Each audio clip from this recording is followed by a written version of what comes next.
Yeah. All right. So that's my review. Um, but still on the anime track here with hopefully I get the right one here. Yeah, there it is. Boom. Dragon Ball Super Superhero. One of the more redundant names of all time because it's based on the Dragon Ball Super anime. Ah, yeah.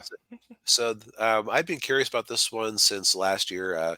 For one thing, it was the top movie in the U.S. for a week in August in 2022, so good on it. Yeah, I remember And that. Yeah. and I had purchased the Blu-ray a while back when I think I either had credit or was on sale. I forget which. Um, and I decided to, I said, you know what? I'm sitting at home, not doing anything else. I'll turn this on. Um, and boy, if your thing isn't newbie friendly, this one is especially not newbie friendly Uh, because yeah. now I'll say they do make a point of making some nice big information dumps. So if you happen to wander into the movie theater and you don't know what a Dragon Ball is, you can maybe kind of figure out some of what's going on. Oh, okay.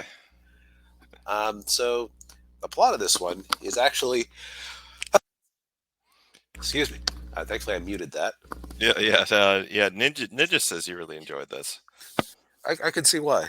Hmm. Um, but so there is a line from The Simpsons where they have Rainier Wolfcastle on Hollywood Squares, and uh, he mentioned his new movie coming out. Help, my new movie. Help, my son is a nerd. I my son comes home from college and I discover that he's turned into an enormous nerd. Yeah. I'm laughing already. It's not a comedy. Oh, Yeah. that's almost this movie in relation to the character Gohan.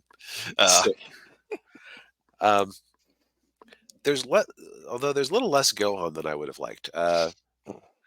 So one of Daniel, I know you aren't a Dragon Ball person, so mm, and just for anyone in the audience who also isn't a Dragon Ball person, um, the thing with like this attempt to rehabilitate Gohan and Piccolo, because they've both fallen way behind the power scale of Dragon Ball Super. mm, Um, Piccolo because he isn't a Saiyan, and the plot is unfairly biased towards Saiyans and always has been ever since you had more than one Super Saiyan. Uh, Gohan because, well, help, my son is a nerd, yeah. wh- where he keeps being the peak character at different points, being Goku's son, and he keeps um, he keeps regressing when he gets busy with his day job, having a wife and kid. Yeah. He just keeps settling for mediocrity. So Goku, yeah, Gohan has always been established as he, in theory, has more fighting potential than his dad does. It's just that Goku is a fighting savant when he is Yeah. useless at everything else. Yeah. Where Gohan is actually like a functional member of society, more or less. Yeah. So this movie was designed to kind of again address that. Um, so the backstory they dump on you is that back in the day, when Goku was a kid, he fought this group of enemies called the Red Ribbon Army, uh, who were trying to get the Dragon Balls, and they weren't shy about who they killed to try to make it happen. Mm, So Goku ended up fighting a series of robots and what they call androids, but it really means cyborgs. That's one of those '90s dub choices that the series has had to live with ever since in the West. yeah. Yeah, lots of callbacks to OB. This is a very continuity packed movie, surprisingly. Uh, Wow. which is rare for Dragon Ball because like Toriyama has been heavily involved with these movies. He actually Yeah. started the first one of these Dragon Ball Super movies because he was so annoyed at being shut out of creative input on the Dragon Ball live action Western movie that it kind of made him remember how much he liked working on the series. Yeah. And he wanted to be super involved from there on. Ah, Uh, but he'll forget that characters exist yeah. when he was writing the manga at the time. So seeing so much continuity porn in this one was kind of interesting. Mm, But see, in this army called the Red Ribbon Army, they establish, and they had an evil scientist named Doctor Gero who made all these robots and androids, and he eventually came back in Dragon Ball Z and made he created some characters who were major villains, some of whom became allies over time. Uh, uh, Uh, well, you established that the son of the Red Ribbon Army's leader and the grandson of Dr. Gero basically team up, uh, and there's a very long sequence. And one thing I was very hesitant about when I was seeing stills in the trailer for this movie is that by and large this movie is done in 3D. hmm, There are some 2D sequences, mostly in the flashbacks and for bits where you just have a bit character who it wouldn't make sense to make a model for. uh, But but sorry, I got distracted by Ninja's comment about yes, he did make the objective best girl of Dragon Ball Z as well, Android 18. I will hear no argument. yeah. Yeah. But I don't know the Dragon Ball, and even I know who Android 18 is. see, Eh, it's that or not leather, it's that denim jacket. Anyway, Yeah, yeah. um, she or she so the two team up because the villain actually does something very clever. He this grandson mad scientist kid is a very interesting character because he is at once ruthless but also inspired by heroes. Uh, Like he's happy to kill people towards his objectives, but at the end of the day, what he really wants is he wants to make super robots better than his grandfathers that could be the world's greatest heroes. yeah.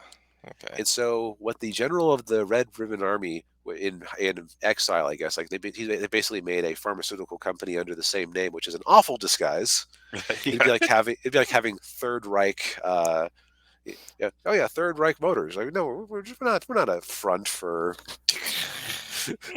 uh, for a Fourth Reich. What are you talking about? Shut up. Yeah. Yeah. Yeah. This exhibit is closed. Yes. But he manipulates him because he uses what would be like what very little public information would be available about the Super Saiyans and everybody to paint Yeah. a picture where Bulma, like one of the supporting characters, and her mega corporation are secretly colluding with evil aliens to slowly invade the Earth. Like he manages to paint footage he has of the heroes fighting off aliens as see these aliens were clearly just fighting over who would get to pick up the scraps when they actually launched the invasion. So it's very clever that way. He manages to manipulate this guy and convinces him, hey, we need to make these super robots to fight off these evil aliens.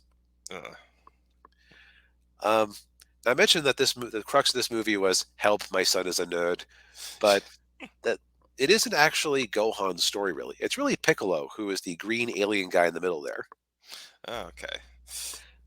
Also with a unusually precocious 3-year-old Pan, who is the little girl at his ankle, Okay. uh, who he is training a little bit in using her ki. She's super strong, and but she can't fly yet, so that's a whole thing. That's right. I was trying to talk about the animation. I'll cover that later. Yeah. Sorry, I saw Ninja mentioning waifus and got thrown off. Oh, Um, but Piccolo is very annoyed at Gohan for the reason that many fans are annoyed at Gohan. Because at the end of the day, while Gohan is a good scientist, this is not a series about science, really. It is a series about punching people in the face. So, and I know like when I was watching the Tournament of Power arc in Dragon Ball Super, I was constantly frustrated at Gohan. Like, you are, in theory, the strongest person here. How do you keep screwing up so bad? And the answer is he just let himself go. yeah. So Piccolo is worried about that. He actually berates Gohan a bit, but Gohan kind of brushes him off.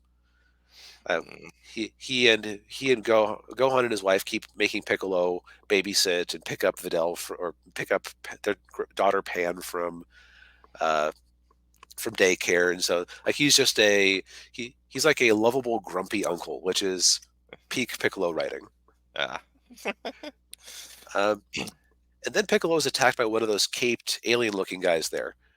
Uh, one of the interesting things here is that because the mad scientist wanted to make the world's greatest hero, he programmed two superheroes basically, for his artificial humans. Uh, And so, but they're convinced that Piccolo, who used to be a villain, is still a villain. Piccolo, okay, Demon King Piccolo, what? I haven't been that guy for a while. What do you mean you haven't been that guy for a while? It's complicated, or something like that. And so Piccolo actually, like, this is the most Piccolo has gotten to do, arguably, in the entire history of Dragon Ball. Like he infiltrates the enemy base. He figures out their plans. He figures out wishes for the dragon to grant that let him unlock more power, so he can actually function at a higher level. He he is carrying this plot. yeah. Wow. Gohan is almost more of a plot device where they use his power at the end. Um, so the non spoiler thoughts on this is that if you're a DBZ fan, just watch this. Like you're probably going to enjoy yourself. Yeah.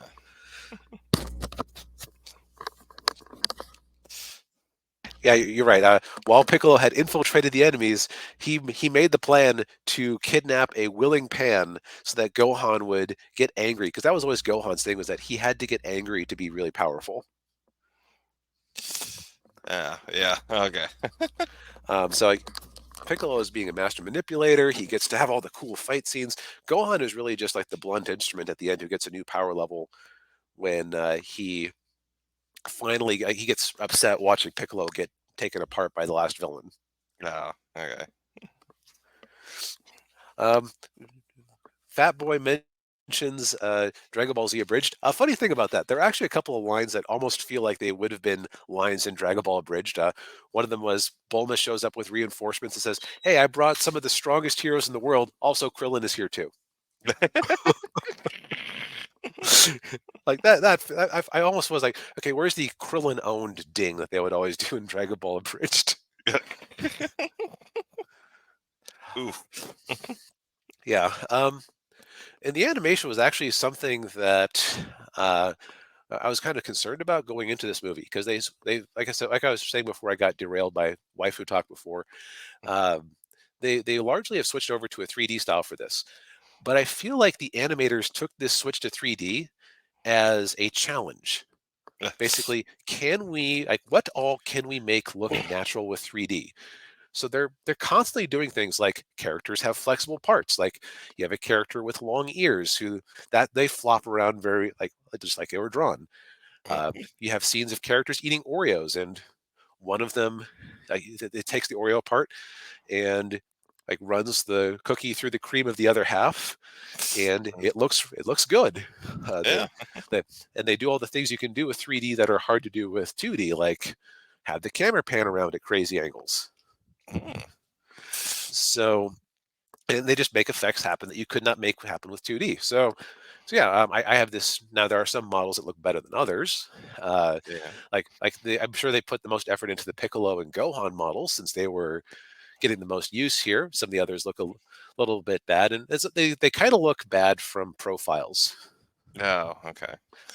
Um, but I was worried it was going to be like video game cutscene level from some of the stills I was seeing. Nah, Uh, nah, it's okay. good. Okay. Well, Um, yeah. Now, if you didn't watch Dragon Ball, you are going to be so confused, because as much as they try to bring you up to speed, they're just things you're going to have to run with. Yeah. Yeah. Um, Now, as far as now, I do have a couple of criticisms. One is they have a scene like, of course, I guess you can't not have Goku and Vegeta around, even if they aren't the main characters in this, because they have kind of a long scene with them training as the explanation for why they aren't around to save the day. Okay. And I kind of could have done without that scene. It was a kind of a continuation of the previous Broly movie, but it was like very, very slice of life. Oh, yeah. So it's like you could cut that out of the movie without consequence. Okay. Um, and then I would have preferred that. While it was great having Piccolo as the focal point, I kind of wish that it had been more about Gohan, since his character his character development was the point of the movie, was to make him realize, yes, there are going to be continuous threats that are going to attack us. You need to be ready for them. Your dad won't always be there to bail us out. Yeah. but he's just kind of a passenger. Ah. mm, Now, Uh, the other funny thing is that yeah. so there, I almost feel like they did this on purpose as a joke Yeah. for almost a decade now. So Latin American Dragon Ball fandom is just full of the most fake news you ever saw. Yeah. Like constant rumors, constant fake power scales, just constant nonsense that they're spewing. All right. And one of the things that they were always doing was, oh, this season of Dragon Ball Super, the most powerful character is going to be Gohan Blanco. And they would just have this picture of Gohan with white spiky hair. Well, when Gohan achieves a new power level in this movie, guess what color his hair turns? Uh, So it's like, okay, did you guys do that on purpose, or did one of those guys actually stumble on something accurate? yeah. Oh boy. But yeah, so I'm, but yeah, those are some criticisms. There's some fluff there, but like Dragon Ball Z is kind of about the fluff, or at least Dragon Ball Super is about the fluff. It's much less action oriented and high stakes than Dragon Ball Z was. Yeah. Okay.